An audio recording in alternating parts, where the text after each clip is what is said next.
India హిట్లు almost Tollywood top హీరోలందరికీ వచ్చాయి. కాబట్టే ఇప్పుడు NTR, Prabhas, Charan, Bunny target pan India hit కాదు, 1000 కోట్ల వసూళ్ల వరదలు.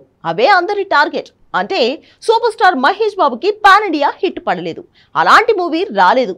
ఎలాగూ రాజమౌళి డైరెక్షన్ లో సినిమా చేస్తున్నాడు కాబట్టి తనకి పాన్ ఇండియా హిట్ ఏంటి, పాన్ వరల్డ్ బ్లాక్ బస్టర్ వచ్చే ఛాన్స్ ఉంది. సో తన సంగతి వేరు. తను తప్ప మిగతా హీరోలందరికీ అర్జెంటుగా 1000 కోట్ల వసూళ్లే కావాలి. 2 సార్లు 1000 కోట్లు కొలగొట్టిన షారుఖ్ కి మళ్ళీ 1000 కోట్లే కావాలి. కల్కి 2, బాహుబలి 2తో 1000 కోట్లు రాబట్టిన ప్రభాస్ కి మళ్ళీ 1000 కోట్లే కావాలి. యష్, ఐకాన్ స్టార్ అల్లు అర్జున్ కూడా అదే కావాలి. నిజం చెప్పాలంటే ఆచార్య, గేమ్ చేంజర్ తో డిజాస్టర్లు ఫేస్ చేసిన చరణ్ కి పాన్ ఇండియా లెవెల్లో హిట్ పడి గట్టెక్కితే చాలు కానీ తను కూడా 1000 కోట్లే కావాలంటున్నాడు. ఇంతకీ నెక్స్ట్ 1000 కోట్లు ఎవరి అకౌంట్ లో పడబోతున్నాయి? Have a look.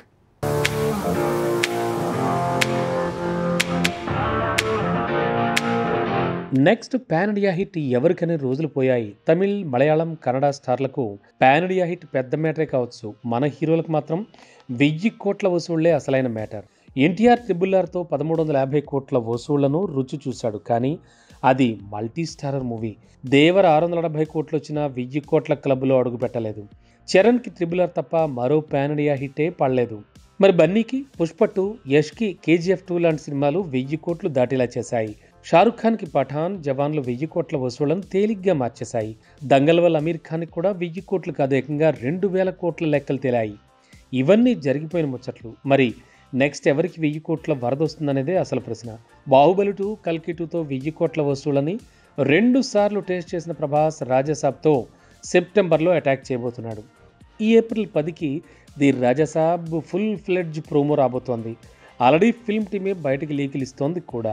ఇలా అయినా సినిమా వాయిదా వల్ల గాయపడ్డ ఫ్యాన్స్ మనసు కుదుట పడుతుందనే కోణంలో ప్రోమోను గట్టిగానే ప్లాన్ చేశారు. మరి రాజాసాబ్కి 1000 కోట్లు రాబట్టే సీన్ ఉందా అంటే ఏ మాత్రం కథ బాగున్నా 1000 కోట్లు ప్రభాస్ లాంటి కటౌట్కి అసాధ్యమేం కాదు. సలార్ టాక్ వీక్ అయినా 800 కోట్ల వసూళ్లు వచ్చాయి. కల్కి ఫస్ట్ హాఫ్ మీద నెగిటివ్ టాక్ వచ్చినా సెకండ్ హాఫ్లో కథే 1200 కోట్ల వసూళ్లను రాబట్టింది. కాబట్టే అయితే రాజాసాబ్ లేదంటే ఫౌజీతో 1కి 2 సార్లు 1000 కోట్లకు మళ్ళీ ప్రభాస్ గేలం వేసేందుకు వస్తున్నాడు. పఠాన్ సీక్వెల్ పఠాన్ 2 చేస్తున్నాడు కాబట్టి షారుఖ్ కూడా మరోసారి 1000 కోట్ల ఆశలు పెట్టుకున్నాడు. పఠాన్, జవాన్ తర్వాత డంకితో 1000 కోట్లను 3 సార్లు కొల్లగొట్టాలన్న తన ప్లాన్ వర్కౌట్ కాలేదు. కాబట్టి పఠాన్ సీక్వెల్తో అటాక్ చేసే పనిలో ఉన్నాడు. హృతిక్ రోషన్ కూడా ఎన్టీఆర్తో కలిసి చేస్తున్న వార్ 2తో 1000 కోట్ల కళ్ళు కంటున్నాడు.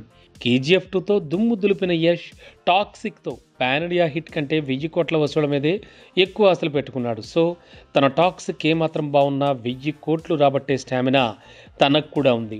పుష్ప 2తో 1800 కోట్లు కొల్లగొట్టిన బన్నీని మళ్ళీ 1000 కోట్ల ఆశ ఉంది కనుకే త్రివిక్రమ్ని పక్కన పెట్టి మరి పఠాన్తో 1000 కోట్లు రాబట్టిన అట్లీతో సినిమా చేస్తున్నాడు. 1000 కోట్ల ఆశ ఉన్నా కానీ ప్రెజెంట్ గట్టెక్కడమే ముఖ్యం కాబట్టి చరణ్ పెద్దగా ప్రయోగం చేస్తున్నాడు. సో అరడజన్ హీరోలు ఇప్పుడు పాన్ ఇండియా హిట్ల కంటే 1000 కోట్ల వసూళ్లకే ప్రాధాన్యం ఇస్తున్నారు.